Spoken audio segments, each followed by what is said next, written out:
Aquella noche, cuando descubrí que estaban envenenando a mi madre, me di cuenta de que tenía dos opciones. O sería la hija inútil que dejaría a mi madre morir, o sería la asesina que la salvaría. Elegí la segunda opción. El café que preparé para ellos fue el último que bebieron. Hola, mis queridos.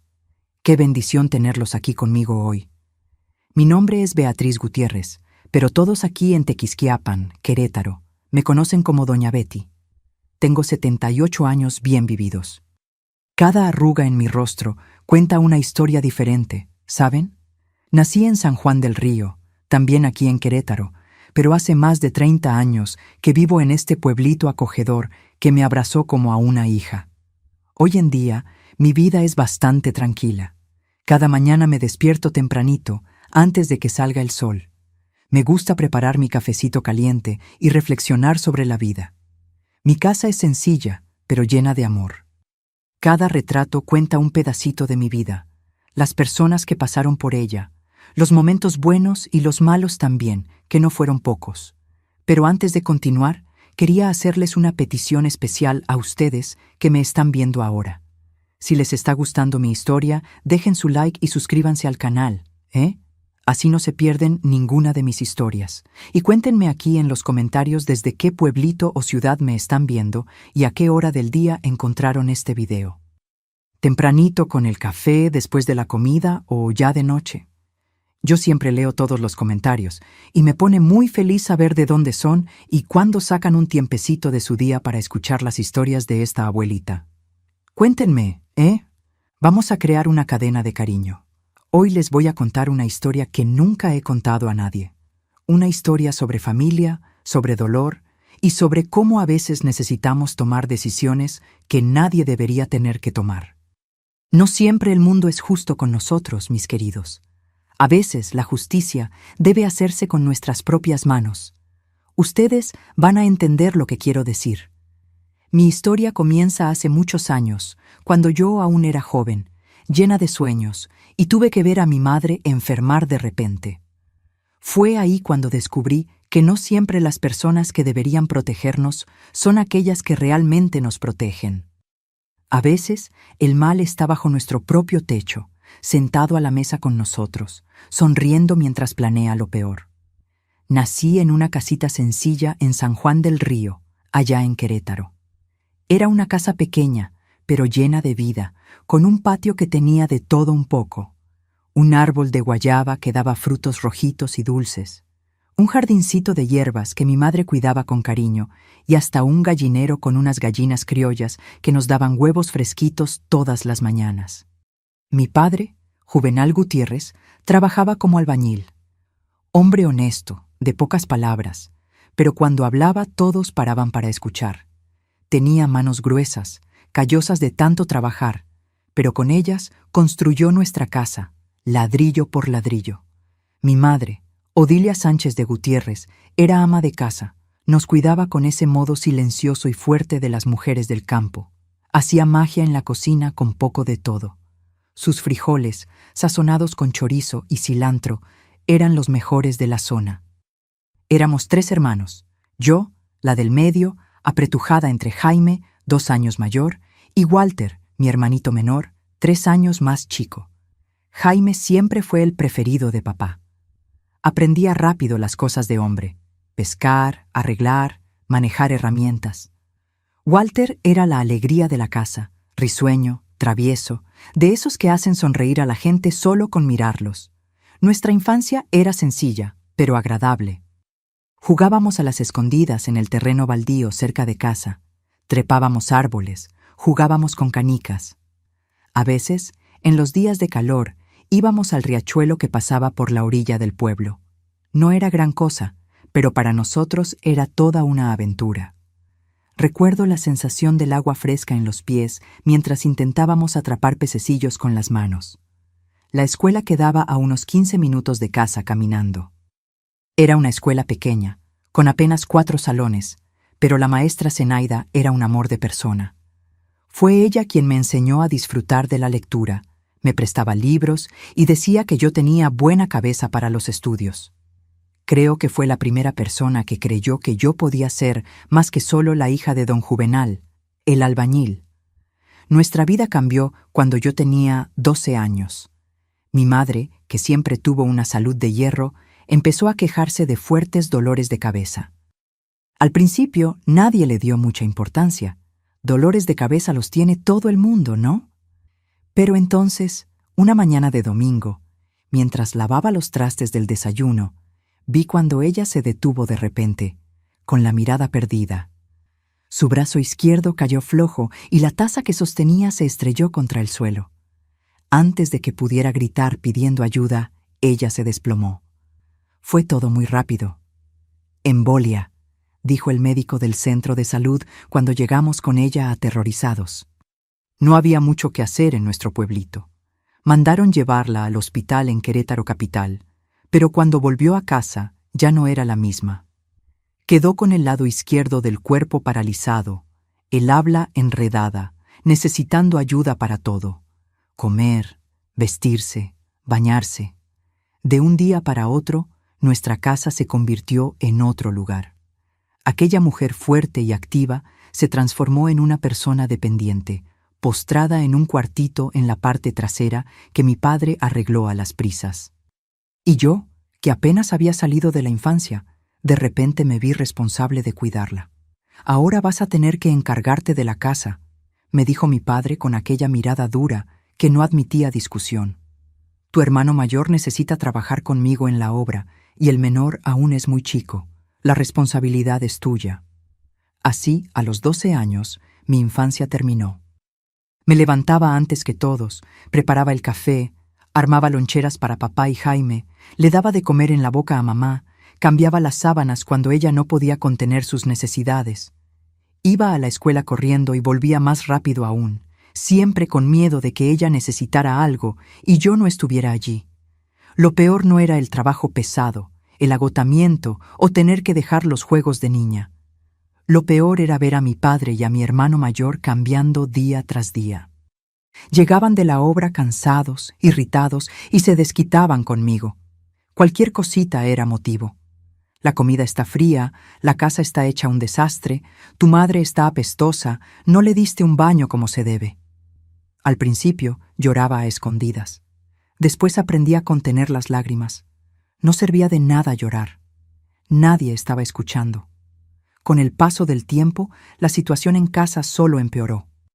Lo que comenzó como impaciencia e irritación de mi padre y mi hermano mayor, pronto se convirtió en algo mucho más oscuro y doloroso. Ya no era solo un grito de vez en cuando o una queja sobre la comida. Era algo constante, como si yo me hubiera convertido en el blanco de toda su rabia. «Apúrate, pinche vaca, tu madre está esperando», gritaba mi padre cuando me veía sentada por un minuto, intentando respirar. Fue la primera vez que me llamó así, y la palabra me cortó como un cuchillo. No tardó mucho para que mi hermano Jaime tomara la misma costumbre. «La pinche vaca está cansada. ¿Quiere echarse en el pastizal?», se burlaba cuando me veía agotada después de un día entero cuidando la casa y a mi madre. A veces pasaba junto a mí y me empujaba contra la pared o me daba un golpe en la cabeza como quien golpea a un animal terco. «Vaca pendeja, ni siquiera puedes hacer un arroz decente». A los 13 años ya no iba más a la escuela. Mi padre dijo que era una pérdida de tiempo, que tenía que quedarme en casa cuidando a mi madre. La maestra Zenaida llegó a venir a casa una vez, preocupada por mis ausencias, pero mi padre la corrió, diciendo que los asuntos de nuestra familia no eran problema de nadie. «Tu madre está así por tu culpa», me acusó mi padre cierta noche después de beberse casi una botella entera de tequila. «Si no dieras tanto trabajo, ella no se habría enfermado». Era mentira. Yo sabía que lo era, pero lo escuché tantas veces que empecé a creerlo. Tal vez era mi culpa, tal vez merecía ser tratada de esa manera. Mi único consuelo era cuidar a mi madre. A pesar de todo, la amaba demasiado. Aunque ya no pudiera hablar bien o abrazarme con los 2 brazos, yo veía en sus ojos un amor que nadie podía quitarnos. En los momentos en que estábamos solas, le peinaba el cabello, le contaba historias, le hablaba sobre las flores del patio, cualquier cosa para traer un poquito de luz a esa vida tan sufrida. Una de las cosas más difíciles era darle las medicinas. El médico le había recetado varias para la presión, para evitar otra embolia, para los dolores. Yo guardaba todo en una cajita de zapatos con los horarios anotados en un papelito. Era mucha responsabilidad para una niña de mi edad, pero yo me aseguraba de no fallar nunca. Solo que con el tiempo empecé a notar algo extraño. Por más que yo la cuidara correctamente siguiendo todas las indicaciones, mi madre parecía estar empeorando en vez de mejorar. Siempre estaba somnolienta, cada vez más débil, con ojeras profundas y una palidez que no era normal. A veces, cuando le daba agua, notaba que se atragantaba con más frecuencia, como si estuviera perdiendo hasta la capacidad de tragar. «Papá, creo que mamá tiene una herida en la espalda que no sana. ¿No sería bueno llevarla al centro de salud?», dije una tarde, reuniendo todo el valor que tenía. Él ni siquiera levantó los ojos del periódico. «El médico es caro e inútil», respondió secamente. «Ella ya está condenada de todos modos. Es solo cuestión de tiempo». La frialdad de aquella respuesta me asustó. Era como si estuviera hablando de un animal viejo, no de su esposa, de la madre de sus hijos. Fue más o menos en esa época que mi hermano menor, Walter, comenzó a alejarse. Con 10 años, aún era un niño, pero ya percibía que algo andaba muy mal en nuestra casa. Empezó a quedarse más en la casa de los vecinos, volviendo solo para dormir, como si tuviera miedo de lo que podría encontrar. «¿Por qué papá y Jaime te llaman Vaca?», me preguntó una vez con sus ojitos llenos de confusión. No supe qué responder. ¿Cómo explicarle a un niño algo que ni yo misma entendía? Una noche, mientras bañaba a mi madre, noté algo que nunca había visto antes. Pequeños moretones repartidos por los brazos y piernas de ella, como si alguien la hubiera apretado con fuerza. Me quedé mirando aquello sin entender. Ella no se movía sola, no había forma de que se lastimara de esa manera. «Mamá, ¿quién te hizo esto?», pregunté, aún sabiendo que ella no podría responderme claramente. Para mi sorpresa, logró balbucear algunas palabras, entre ellas el nombre de mi padre. Sus ojos estaban llenos de miedo. Aquella noche no pude dormir. Me quedé pensando en lo que había visto, en las palabras entrecortadas de mi madre, en la frialdad cada vez mayor de mi padre. Algo estaba sucediendo en aquella casa, algo más allá de los insultos y empujones a los que ya estaba acostumbrada a recibir. Al día siguiente, me desperté decidida a prestar más atención. Comencé a notar pequeños detalles, cómo mi padre se empeñaba en preparar él mismo el té que mi madre tomaba todas las noches, cómo él y Jaime cuchicheaban cuando creían que yo no estaba escuchando, cómo miraban a mi madre, no con preocupación, sino con impaciencia, como si esperaran algo.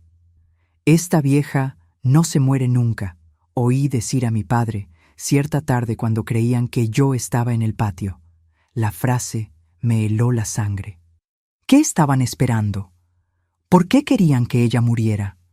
Fue entonces cuando comencé a espiar. Fingir que salía a tender la ropa cuando, en realidad, me quedaba escuchando detrás de la puerta. Despertar en medio de la noche para ver qué ocurría por la casa.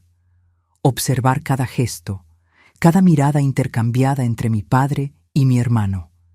El rompecabezas comenzó a armarse cuando, en una de esas noches de vigilia, vi a mi padre entrar al cuarto de mi madre, creyendo que todos dormían. Por la rendija de la puerta, observé cuando sacó del bolsillo un frasquito pequeño y vertió algunas gotas en el vaso de agua que estaba en la mesita de noche.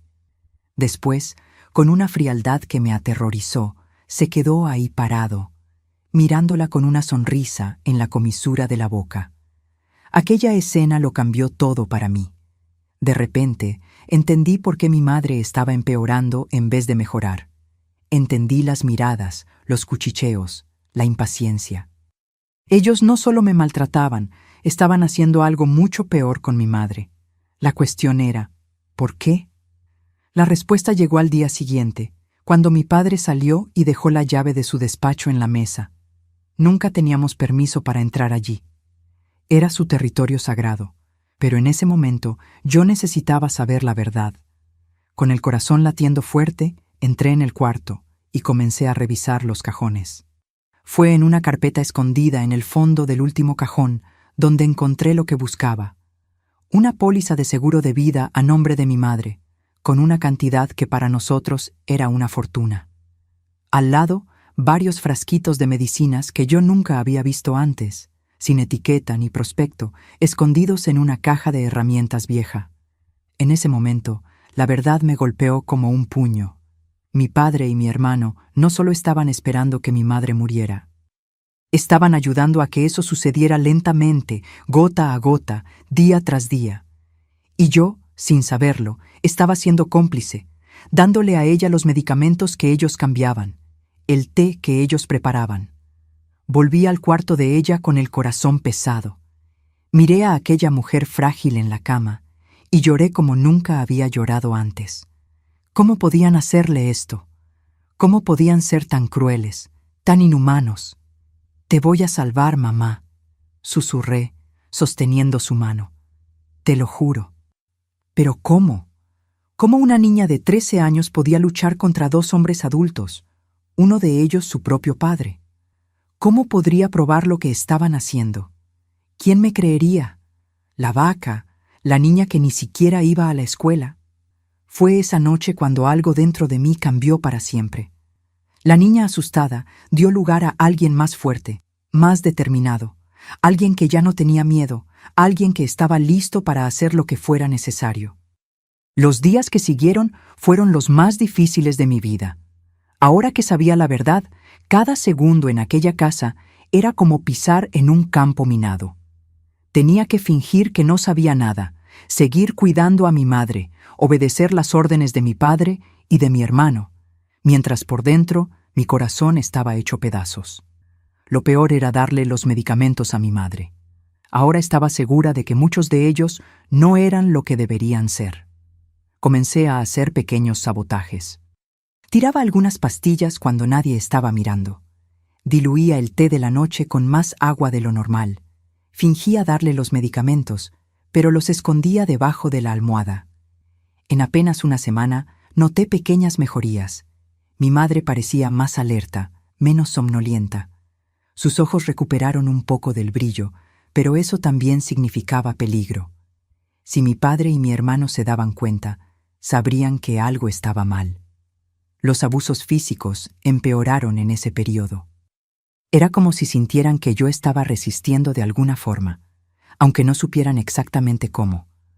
Los empujones se volvieron más fuertes, los golpes más frecuentes. Una vez, mi hermano Jaime me empujó con tanta fuerza contra la estufa que me quemé el brazo.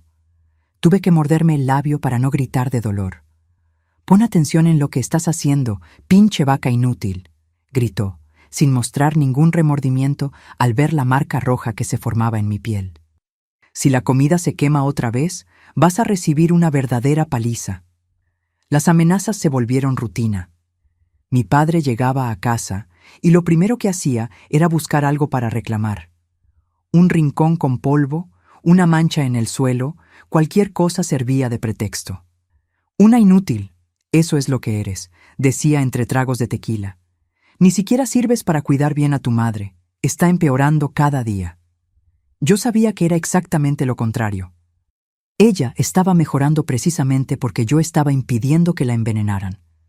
Pero no podía decir nada. Tenía que bajar la cabeza y aceptar los insultos, las humillaciones, los golpes.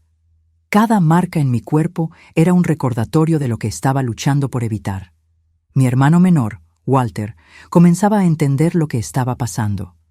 Cierta tarde me encontró llorando escondida en el patio, después de que Jaime me había empujado contra la pared. «¿Por qué no te escapas?», preguntó con sus ojitos llenos de miedo y confusión. «¿Y dejar a mamá sola con ellos? Nunca», respondí, secándome las lágrimas. «Le están haciendo daño, Walter. Le están dando medicinas malas». Parecía no entender completamente, pero me abrazó fuerte.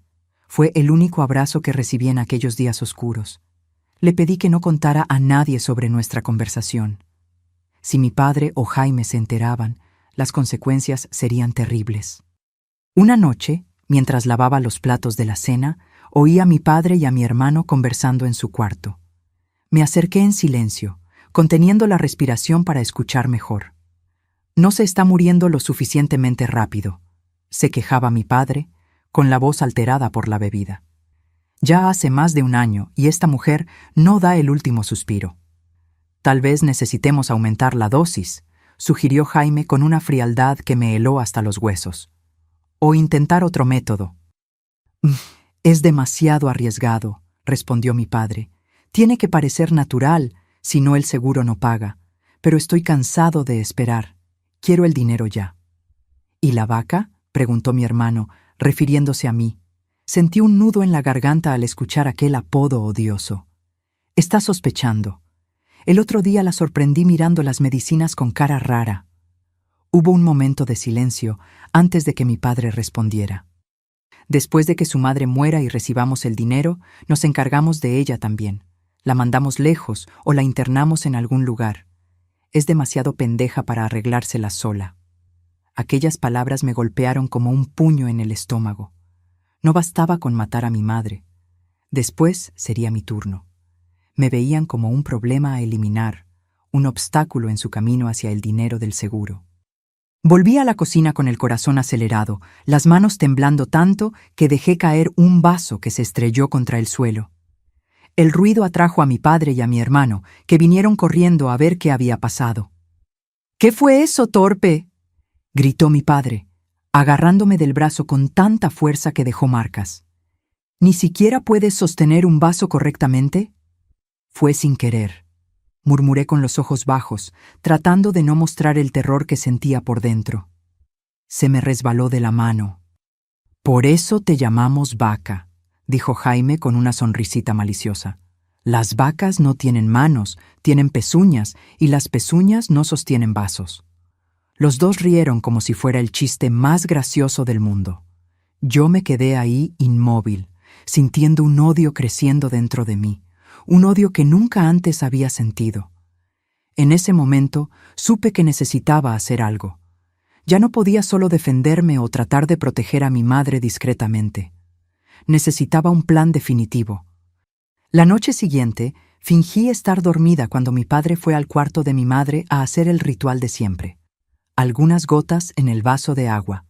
Pero esta vez, en cuanto salió, entré silenciosamente al cuarto y cambié el vaso por otro que había escondido debajo de la cama con agua limpia.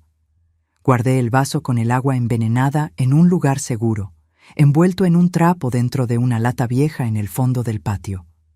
Sería la prueba que necesitaba si lograba escapar con ella para buscar ayuda. ¿Pero quién ayudaría? ¿A quién podría recurrir? La policía quedaba en el pueblo vecino. Los vecinos le tenían miedo a mi padre, conocido por su temperamento violento.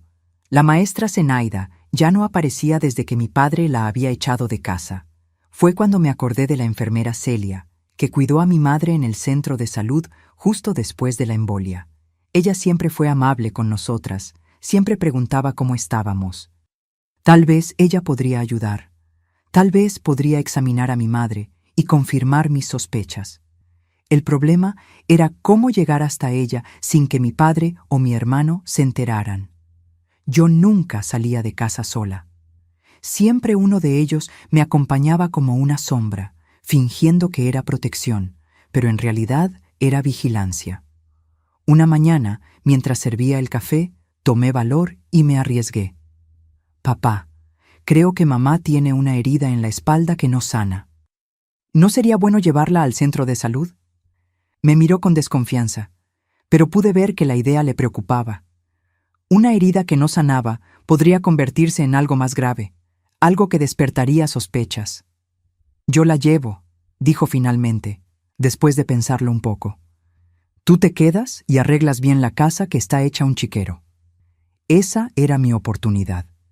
Mientras él se preparaba para llevar a mi madre, corrí a su cuarto y susurré en su oído. «Mamá, cuando llegues al centro de salud, intenta hacer una señal a la enfermera Celia. Intenta mostrar que hay algo malo, por favor». No sé si entendió completamente, pero sus ojos se fijaron en los míos con una intensidad que no veía desde hacía meses. Era como si, a pesar de toda la confusión mental causada por la embolia y los venenos, comprendiera que su vida dependía de ese momento. Pasé el día en agonía, esperando su regreso. Cuando finalmente llegaron, mi padre parecía irritado, más que de costumbre. Esa enfermera entrometida quiere hacerle unos análisis, se quejó, arrastrando la silla de ruedas de mi madre hacia adentro. Dice que tiene los signos vitales raros, que puede haber algo mal además de la embolia. Mi corazón dio un salto. La enfermera Celia se había dado cuenta. Tal vez había una oportunidad después de todo. ¿Cuándo son los análisis?, pregunté, tratando de no parecer demasiado ansiosa. La próxima semana, respondió, mirándome con desconfianza. ¿Por qué tanto interés? ¿Quieres librarte del trabajo de cuidarla? No, papá, claro que no, respondí rápidamente. Solo quiero que mejore. Él murmuró algo incomprensible y fue a la cocina a buscar una bebida. Aproveché para mirar rápidamente a mi madre. Sus ojos eran diferentes, más vivos, como si hubieran recuperado un propósito. Con un movimiento casi imperceptible, movió los dedos de la mano derecha, los únicos que aún respondían bien, y hizo un gesto que parecía decir: «Espera». Aquella noche, mi hermano Jaime parecía especialmente agitado. Andaba de un lado a otro, cuchicheando con mi padre, lanzando miradas en mi dirección. Yo podía sentir que algo estaba mal, muy mal. Cuando fui a darle la cena a mi madre, él se quedó parado en la puerta, observándome con aquellos ojos fríos. «Sabes, Vaca, creo que andas muy preocupada por mamá últimamente», dijo con un tono que me hizo estremecer, casi como si tuvieras miedo de que algo le pasara. Tragué saliva, tratando de no mostrar el pavor que sentía. «Solo quiero cuidarla bien», respondí sin mirarlo, como siempre he hecho. «Sí, pero creo que la estás cuidando demasiado, como si supieras algo que no deberías saber». Se acercó, quedando a pocos centímetros de mi cara. Pude sentir el olor a cigarro en su respiración. «Si sabes algo, hermanita, es mejor que te quedes callada, ¿entiendes? Bien calladita». La amenaza era clara como el cristal, sospechaban de mí. Tal vez habían notado los medicamentos que faltaban o las mejorías sutiles en la condición de mi madre. De cualquier forma, yo estaba en peligro y el tiempo se agotaba. Esa misma noche ocurrió algo que lo cambió todo, algo que transformó mi miedo en determinación, mi vacilación en certeza. Era tarde, quizás cerca de la medianoche, cuando escuché un ruido proveniente del cuarto de mi madre. Me levanté de inmediato, con el corazón acelerado, y corrí por el pasillo oscuro. La puerta estaba entreabierta, y por la rendija vi una escena que jamás olvidaré. Mi padre estaba inclinado sobre la cama de ella, sosteniendo una almohada en las manos. En su rostro, una expresión que mezclaba rabia y determinación. Mi madre, despierta, lo miraba con los ojos desorbitados de puro terror. «Me cansé de esperar», murmuraba, con la voz pastosa de quien había bebido demasiado. «Me cansé de gastar en ti. Hoy se acaba». Comenzó a bajar la almohada hacia su rostro. Fue todo muy rápido. Sin pensar, entré en el cuarto gritando: «¡Papá! ¡No!». Se giró sorprendido por mi presencia. Por un segundo, pareció confundido, como si no entendiera lo que yo estaba haciendo allí. Después, la confusión dio paso a la furia. Soltó la almohada y vino hacia mí. «¿Qué estás haciendo aquí, entrometida? ¡Vete a tu cuarto!». «Ibas a matarla», acusé sin poder controlarme. «Te vi. Ibas a asfixiarla con la almohada». Su mano impactó mi rostro con tanta fuerza que caí al suelo. El sabor metálico de la sangre llenó mi boca. «No viste nada», dijo, jalándome por el cabello.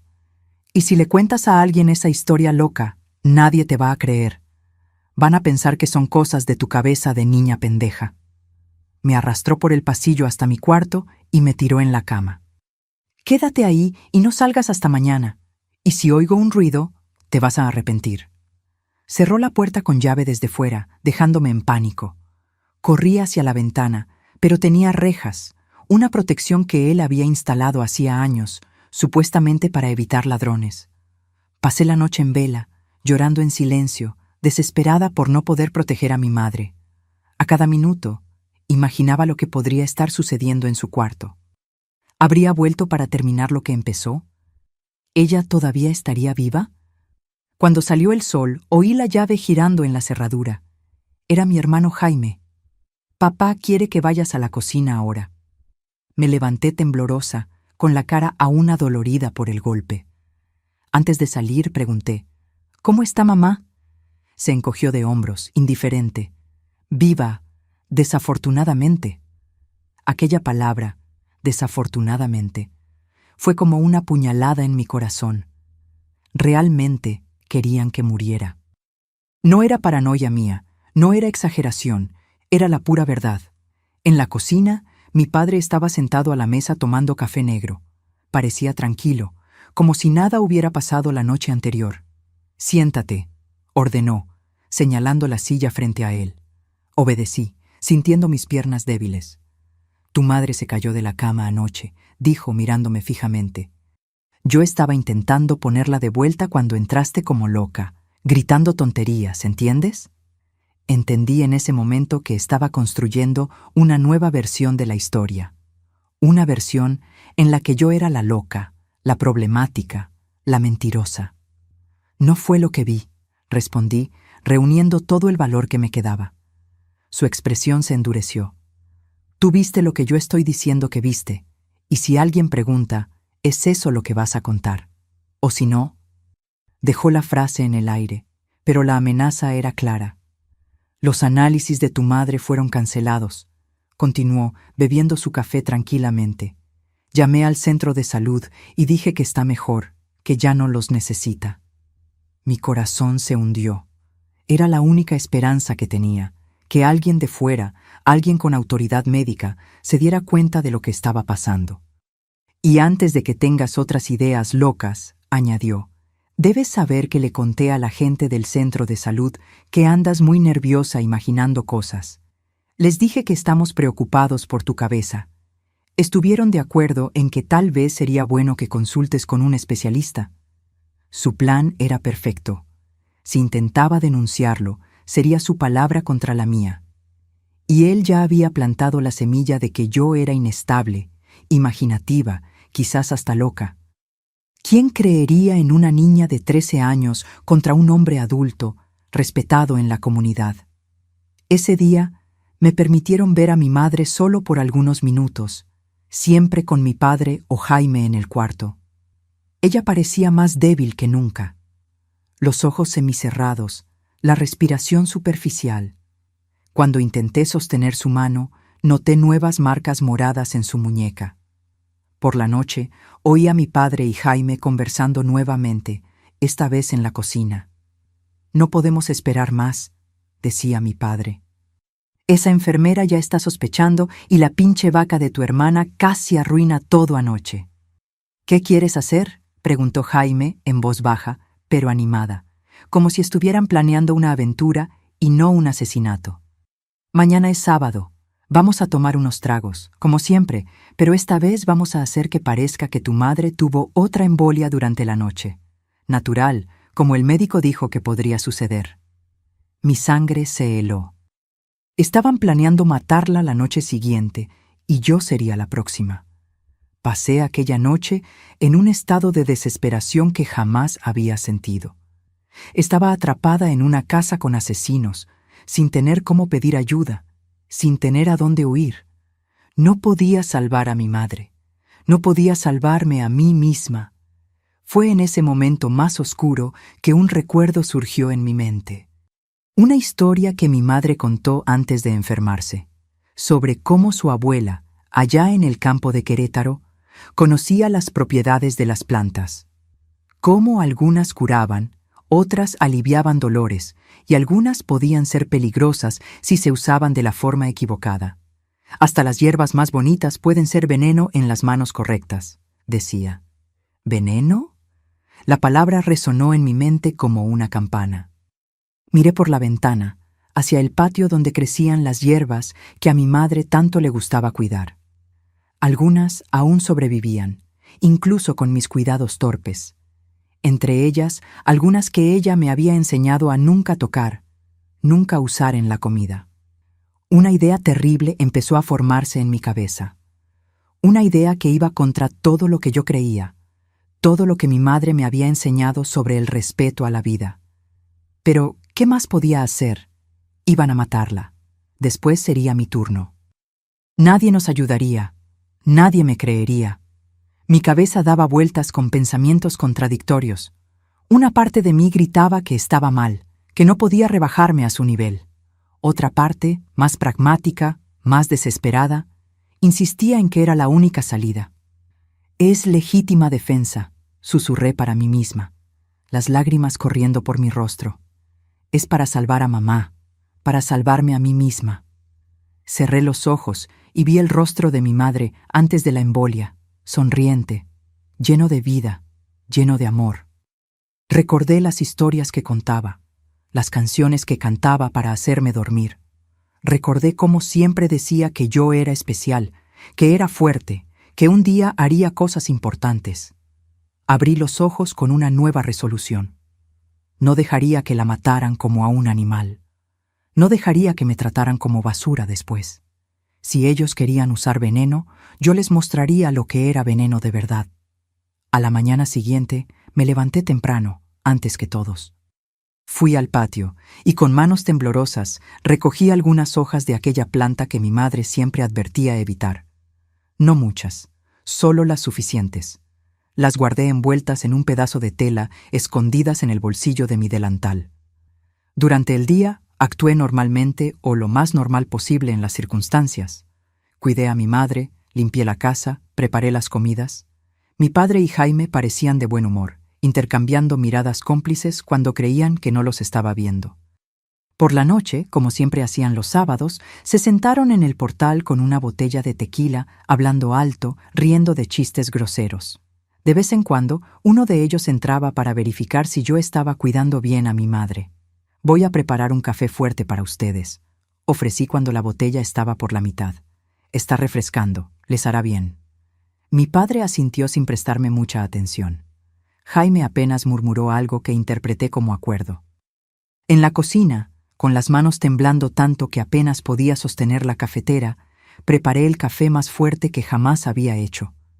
Cuando el agua hirvió y el café estuvo listo, saqué las hojas de mi bolsillo. Estaban secas, ahora más fáciles de desmenuzar.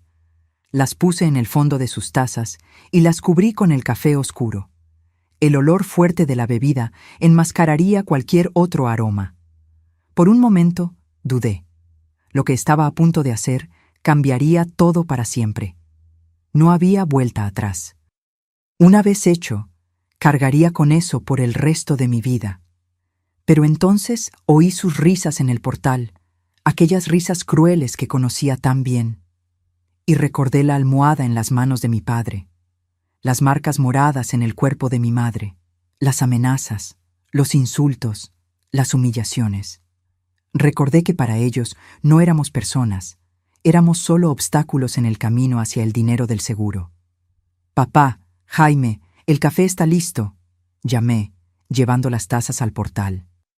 Tomaron las tazas sin siquiera mirarme, aún absortos en su conversación sobre cuánto dinero tendrían cuando todo terminara. Di media vuelta y regresé adentro, al cuarto de mi madre. Me senté a su lado, sosteniendo su mano frágil entre las mías. Ella dormía, o parecía dormir, la respiración irregular, el rostro delgado y pálido. Me quedé allí esperando, rezando por perdón por lo que había hecho, por lo que estaba por venir. No sé cuánto tiempo pasó hasta que escuché el primer ruido, algo cayendo, rompiéndose. Luego vino un grito ahogado, seguido de otro más fuerte. Apreté la mano de mi madre con más fuerza. «Va a estar todo bien ahora», susurré, aunque no estaba segura si podía escucharme. «Nadie más te va a lastimar, lo prometo». Los minutos que siguieron son como un borrón en mi memoria. Oí más ruidos en el portal, tazas rompiéndose, sillas cayendo, voces confusas gritando. Después silencio. Un silencio pesado, opresivo, que parecía engullir la casa entera. Me quedé paralizada junto a la cama de mi madre, incapaz de moverme, de verificar lo que había sucedido allá afuera. Una parte de mí lo sabía, pero otra parte no quería confirmar. Como si, mientras no lo viera, pudiera fingir que nada había pasado. Fue mi madre quien me trajo de vuelta a la realidad. Sus ojos se abrieron y se fijaron en los míos con una lucidez que no veía desde hacía mucho tiempo. Su mano apretó la mía levemente. «Hija», susurró, la voz ronca y débil, pero clara. «¿Qué hiciste?». Esas 3 palabras me golpearon como un rayo. Ella sabía. De algún modo, incluso en su estado debilitado, sabía lo que había hecho. «Nos salvé, mamá», respondí, las lágrimas corriendo por mi rostro. «Te iban a matar hoy. Después sería yo». Cerró los ojos por un momento, como si absorbiera el peso de aquellas palabras. Cuando los abrió nuevamente, había algo diferente en ellos. No reprobación como yo temía, sino una tristeza infinita. «Policía», logró decir. «Llama a la policía». Sabía que tenía razón. No había forma de ocultar lo que había sucedido. Tarde o temprano, alguien lo descubriría. Mejor que fuera en nuestros términos, con nuestra versión de la historia. Me levanté con las piernas temblorosas y fui hasta el teléfono en la sala. Nunca lo habíamos usado para llamar a la policía antes. De hecho, rara vez usábamos el teléfono. Era más una ostentación de mi padre que una necesidad. Con dedos temblorosos, marqué el número de la comisaría del pueblo vecino. Cuando una voz masculina respondió, las palabras salieron en cascada. «Por favor, necesito ayuda. Creo que mi padre y mi hermano están muertos». La voz del otro lado se puso alerta. «¿Dónde estás? ¿Qué pasó?». Di nuestra dirección y después de un momento de vacilación, añadí: «Estaban envenenando a mi madre durante meses para cobrar el dinero del seguro. Yo puse algo en su café. Por favor, vengan rápido». Colgué y volví al cuarto de mi madre, sintiéndome como si estuviera flotando fuera de mi cuerpo. Era como si esa niña al teléfono fuera otra persona, no yo, como si todo aquello estuviera sucediendo con otra familia en otra casa. «Ya vienen, mamá», dije, volviendo a sostener su mano. «Todo va a estar bien». ¿Pero realmente lo estaría? Acababa de confesar un crimen. No importaban las circunstancias, no importaba por qué lo había hecho. Había 2 personas muertas en el portal de nuestra casa, y yo era la responsable. El tiempo pareció arrastrarse mientras esperábamos. En algún momento, mi hermano menor, Walter, apareció en la puerta del cuarto, los ojos desorbitados de miedo. «¿Qué pasó?», preguntó, con voz temblorosa. «Papá y Jaime están raros, no se mueven». Extendí la mano hacia él, que corrió a mis brazos. «Todo va a estar bien», repetí, aunque no estaba segura de que fuera verdad. «La policía viene, ellos nos ayudarán». No sé cuánto tiempo estuvimos así.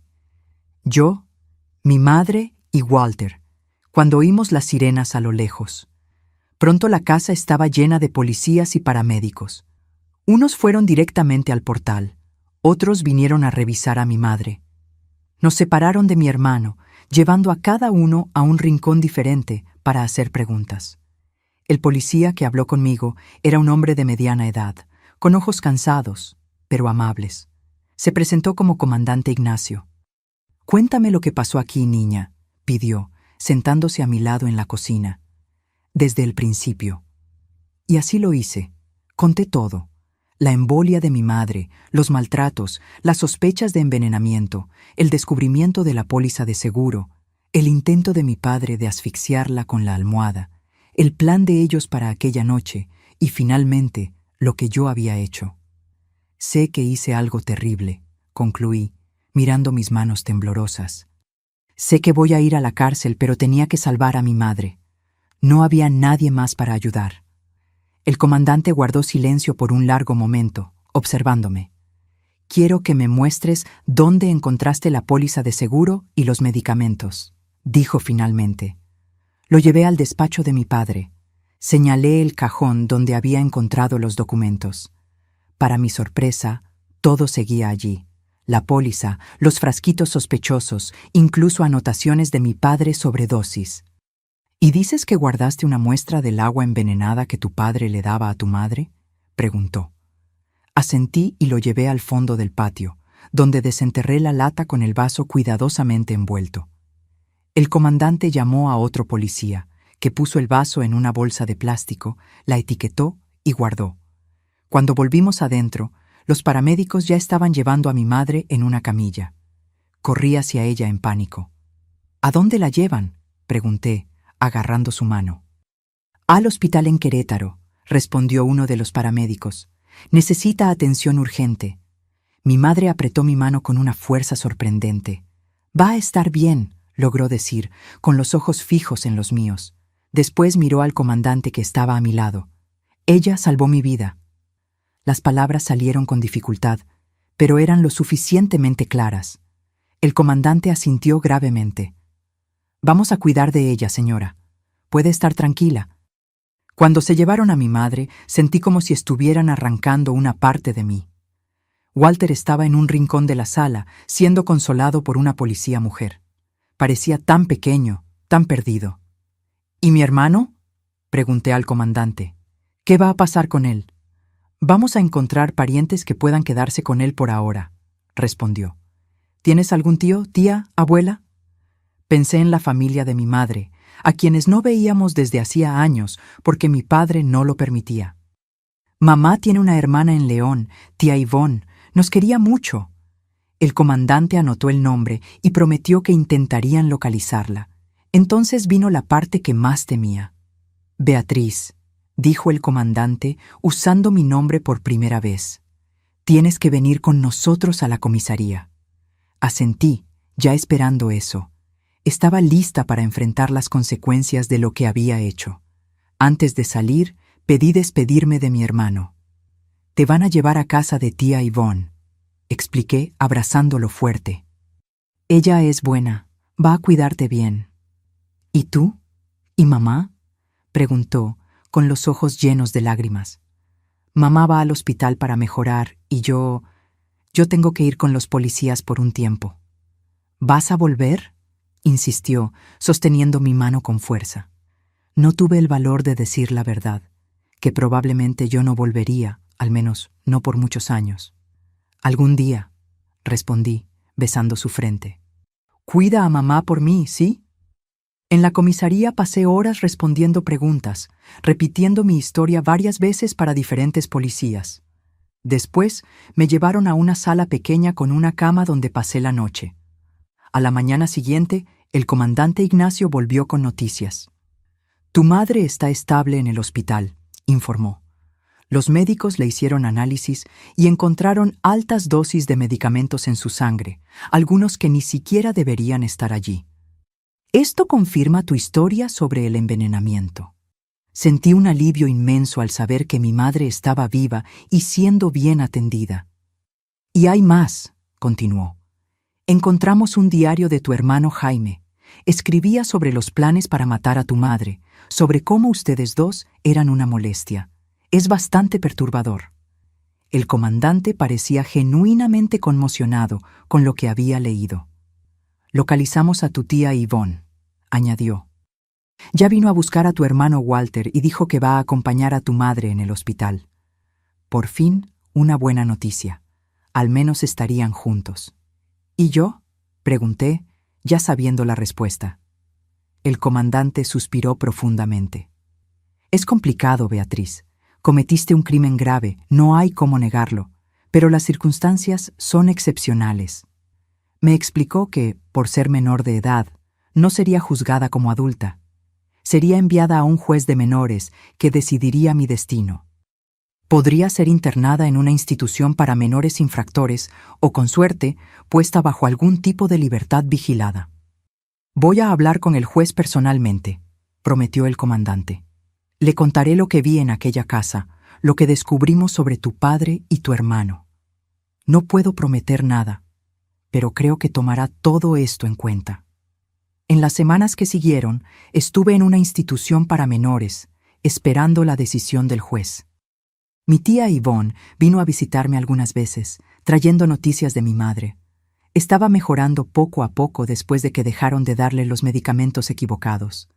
Ya podía hablar mejor y los médicos eran optimistas respecto a su recuperación. Walter también venía con mi tía. Parecía feliz, o al menos más feliz de lo que jamás lo había visto en nuestra casa. Tía Ivonne lo trataba con cariño y ya estaba inscrito en una escuela nueva en León. Cuando finalmente llegó el día de la audiencia con el juez, estaba resignada a aceptar cualquier castigo. Había tomado una decisión terrible, pero aún creía que era la única que tenía en las circunstancias. Para mi sorpresa, el juez, un hombre de cabello blanco y expresión severa, pero no antipática, escuchó mi caso con mucha atención. El comandante Ignacio testificó a mi favor, describiendo en detalle lo que había encontrado en la casa, los planes de mi padre y mi hermano, las evidencias de abuso y envenenamiento.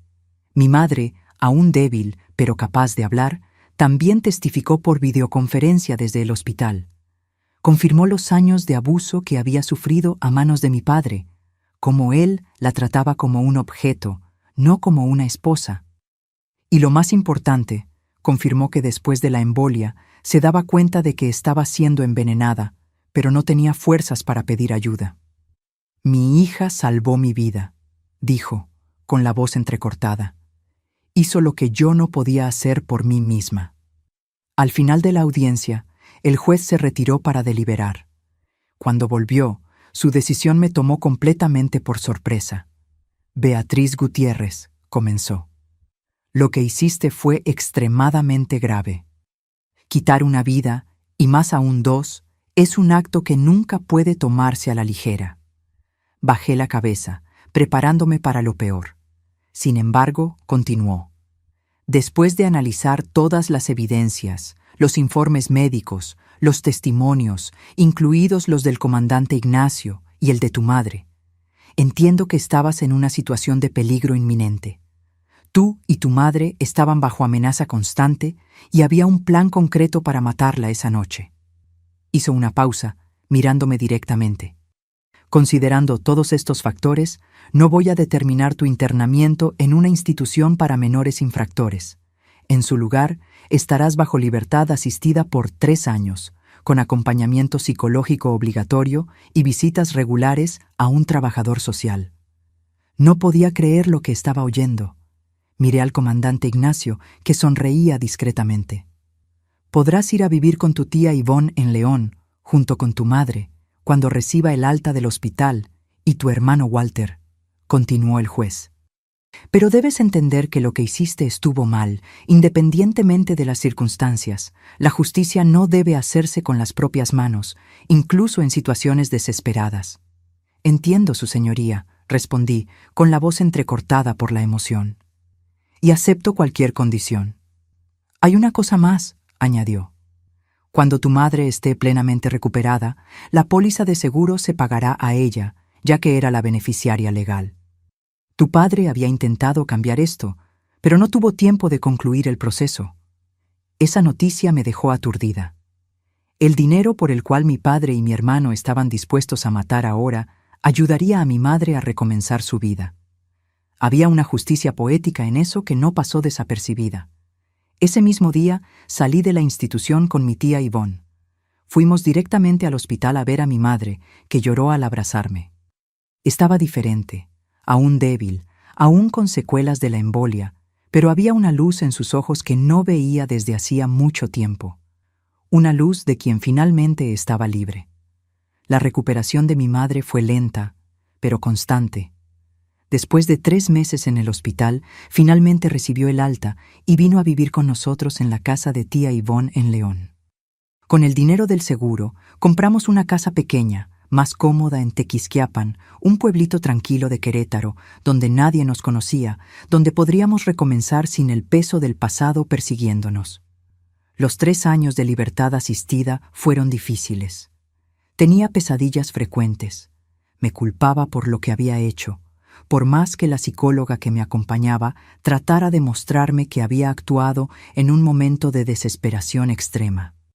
Pero poco a poco, con el apoyo de mi madre, de Walter y de tía Ivonne, comencé a entender que, a pesar del acto terrible que cometí, yo no era una persona terrible. Tomaste una decisión imposible en una situación imposible, decía la psicóloga. Ahora necesitas aprender a vivir con eso y a perdonarte. Y eso fue lo que intenté hacer día tras día, año tras año. Volver a estudiar, cuidar de mi madre, ver a mi hermano crecer feliz y saludable, construir una vida que honrara la segunda oportunidad que recibí. Hoy, más de 60 años después de aquellos días terribles, vivo una vida tranquila aquí en Tequisquiapan. Nunca más salí de este pueblito desde que nos mudamos. Encontré aquí un lugar donde pude sanar mis heridas, donde pude reconstruirme como persona. Mi madre vivió 10 años más después de que la salvé de aquel infierno. Nunca se recuperó completamente de la embolia. Siempre necesitó un bastón para caminar y tenía dificultades para hablar cuando estaba cansada. Pero fueron 10 años de paz, de amor, de cariño verdadero. Pudo ver a Walter graduarse de la preparatoria, verme comenzar la carrera de enfermería. Creo que partió en paz, sabiendo que sus hijos estaban seguros, que tenían un futuro por delante. Tía Ivonne se quedó con nosotros hasta el final. Incluso después de que compramos nuestra propia casa aquí en Tequisquiapan, nunca quiso volver a León. Mi lugar es con ustedes, decía con aquella sonrisa dulce que era su sello personal. Fue ella quien me enseñó a perdonar, no a mi padre o a mi hermano, sino a mí misma. Fue ella quien me ayudó a entender que una decisión tomada en la desesperación no define quiénes somos para el resto de la vida. Mi hermano Walter creció fuerte y bueno, sin las sombras del pasado persiguiéndolo como a mí. Se graduó en ingeniería, se casó con una muchacha adorable llamada Cecilia y me dio 3 sobrinos que son la luz de mi vida: Gabriel, Raquel y Mateo. Hoy vive en la Ciudad de México, pero viene a visitarme regularmente, principalmente en los días festivos y cumpleaños. En cuanto a mí, seguí el camino de la enfermería. Tal vez fue una forma de compensación, de intentar salvar otras vidas después de haber quitado 2. Trabajé más de 30 años en el pequeño hospital de Tequisquiapan, cuidando principalmente de ancianos y pacientes con enfermedades crónicas. Aquellos que, como mi madre, necesitaban cuidados constantes y atención especial. Me casé a los 28 años con Augusto, un hombre gentil y paciente que conocí durante mis prácticas en el hospital. Él sabía de mi historia. Se la conté antes de aceptar su propuesta de noviazgo, pensando que huiría al saber de mi pasado. Pero él solo tomó mis manos y dijo: no es nuestro peor momento lo que define quiénes somos, sino cómo elegimos vivir después de él. Tuvimos 2 hijos, Mariana y Enrique. Los crié con todo el amor y cariño que pude dar, siempre consciente de nunca reproducir los patrones abusivos que vi en mi infancia. Augusto fue un padre ejemplar, el tipo de hombre que jugaba en el suelo con los niños, que nunca levantaba la voz, que respetaba a todos a su alrededor. Perdí a mi Augusto hace 12 años, víctima de un infarto fulminante. Fue un dolor inmenso, pero diferente de aquel que sentí en la adolescencia. Este fue un dolor limpio, sin el veneno del odio o del miedo. Solo añoranza, solo amor. Hoy vivo sola en esta casita sencilla, pero nunca me siento solitaria. Mis hijos viven cerca. Mariana aquí mismo en Tequisquiapan y Enrique en Querétaro, a solo 2 horas de viaje. Tengo 5 nietos que llenan mi vida de alegría cuando vienen a visitarme. El mayor, Felipe, ya está en la universidad. La más pequeña, Julia, tiene apenas 8 años y le encanta cuando le hago buñuelos en las tardes de domingo. Mis días son tranquilos, llenos de pequeñas actividades que me dan placer. Me despierto temprano, tomo mi café mirando hacia el jardín que cultivo con tanto cariño. Tengo un árbol de guayaba que da frutos 2 veces al año. Los nietos adoran subirse para recoger las frutitas rojas y dulces. También tengo rosales que me regaló mi vecina doña Cleotilde y un jardincito de hierbas que uso para hacer tés y sazonar la comida. 3 veces por semana voy al centro comunitario del pueblo para participar en un grupo de artesanía. Hago crochet, tejido, bordados, cosas que nunca tuve tiempo u oportunidad de aprender cuando era joven. Mis colchas de retazos son famosas aquí en la región. Ya he hecho más de 50, la mayoría donadas a asilos y orfanatos. Los miércoles participo en un proyecto en la escuela municipal, donde cuento historias a los niños. Historias de superación, de valor, de bondad, valores que creo fundamentales para formar buenas personas. Los pequeños me llaman abuelita Betty y corren a abrazarme cuando llego. Es una de las mayores alegrías de mi semana. Los domingos voy a la iglesia por la mañana. No soy beata, pero encuentro consuelo en la fe, en la idea de que hay un propósito mayor para todo, incluso para el sufrimiento. Después de la misa, generalmente recibo a mis hijos y nietos para una comida familiar. La casa se vuelve ruidosa, llena de risas y conversaciones, exactamente como debe ser una casa. Nunca más hablé sobre lo que sucedió aquella noche de sábado, hace tantos años. Mis hijos lo saben, claro. Pensé que tenían derecho a conocer la verdad sobre su pasado. Pero para el resto del mundo, soy apenas doña Beatriz, la enfermera jubilada que hace trabajo voluntario y adora a sus nietos. A veces, cuando estoy sola por la noche, mirando las estrellas desde mi portal, pienso en lo extraña que es la vida, en cómo un solo momento puede cambiarlo todo para siempre. Pienso en lo que habría pasado si no hubiera descubierto el plan de mi padre, si no hubiera tomado aquella decisión desesperada. Probablemente ni yo ni mi madre estaríamos vivas. Walter habría crecido solo, tal vez convirtiéndose como su padre y su hermano. No me enorgullezco de lo que hice. Nunca me enorgulleceré. Quitar una vida es algo terrible, no importan las circunstancias, pero tampoco me torturo como antes. Aprendí a convivir con mi pasado, a aceptar que en aquel momento, con el conocimiento y los recursos que tenía, hice lo que creí que era la única opción para salvar a mi madre y a mí misma. El comandante Ignacio, que fue tan importante en aquellos días difíciles, se convirtió en un amigo a lo largo de los años. Se jubiló de la policía y también vino a vivir a Tequisquiapan, diciendo que quería paz después de tantos años viendo lo peor de la humanidad. Hasta su muerte, hace 5 años, solíamos tomar café juntos los lunes. Él siempre decía que mi caso le hizo repensar muchas cosas sobre justicia y compasión. Hoy, mirando hacia atrás, veo que mi vida ha sido un largo camino de redención. Cada paciente que cuidé en el hospital, cada niño que eduqué, cada gesto de bondad que practiqué, todo fue parte de mi intento de equilibrar la balanza, de devolver al mundo más de lo que le quité. No sé si lo logré. No sé si es posible, pero sé que intenté cada día ser mejor de lo que fui el día anterior, y tal vez, al final, eso es todo lo que cualquiera de nosotros puede hacer. Mis queridos que me están viendo, después de compartir esta historia tan difícil, tan dolorosa, quiero dejarles algunas palabras desde el fondo de mi corazón. La vida a veces nos pone en situaciones donde no existen elecciones perfectas, donde cada camino parece más oscuro que el otro. En esos momentos, necesitamos encontrar dentro de nosotros una fuerza que ni siquiera sabíamos que teníamos. Una fuerza que no viene del odio, no de la ira, sino del amor. Del amor por nosotros mismos y por aquellos que dependen de nosotros. Lo que aprendí en estos casi 80 años de vida es que nunca estamos totalmente sin esperanza. Incluso en las noches más oscuras, incluso cuando parece que todo el mundo nos ha dado la espalda, siempre existe una posibilidad de cambio, de transformación, de reinicio. Si estás pasando por situaciones de abuso, si alguien te está haciendo daño, debes saber que no estás solo. Hoy existen muchos caminos de ayuda que yo no tenía en mi época. Existen teléfonos para denuncias, existen refugios, existen profesionales capacitados para ayudar.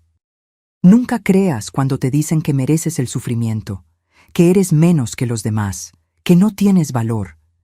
Esas son las mentiras que los abusadores cuentan para mantener su poder sobre nosotros. Tienes valor, mereces respeto, mereces ser amado.